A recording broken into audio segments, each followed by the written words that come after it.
જંબુસરમાં બનાવટી marriage certificate બનાવી યુવતીને ભગાવી જવાના આક્ષેપ સાથે એક યુવક સામે પોલીસ ફરિયાદ નોંધાઈ છે। જંબુસરમાં રહેતા અને શિક્ષક તરીકે ફરજ બજાવતા કિરીટભાઈ રાઠોડે તેમની 24 વર્ષીય પુત્રીને કરજણના યુવક ફૈઝલ મજીદ દીવાને પ્રેમજાળમાં ફસાવી વડોદરાથી ભગાવી લઈ જવાનો આક્ષેપ કર્યો છે। ફરિયાદ મુજબ ગત 7 મેના રોજ યુવતીએ ઘરે ફોન કરીને કોર્ટ મેરેજ કરી લીધા હોવાનું જણાવ્યું હતું। યુવતી ઘરેથી સોનાનો હાર પણ સાથે લઈ ગઈ હોવાનું ફરિયાદમાં જણાવાયું છે। ત્યારબાદ પરિવાર દ્વારા શોધખોળ કરવામાં આવી હતી અને વડોદરા ગોત્રી પોલીસ સ્ટેશનમાં ગુમ થયાની ફરિયાદ પણ કરવામાં આવી હતી।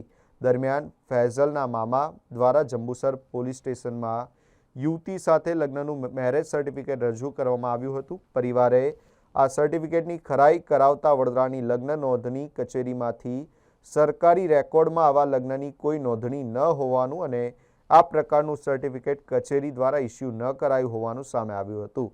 આ મામલે જંબુસર પોલીસે ફરિયાદના આધારે ફૈઝલ મજીદ દીવાન સામે બીએનએસની વિવિધ કલમો હેઠળ ગુનો નોંધી વધુ કાયદેસરની કાર્યવાહી હાથ ધરી છે।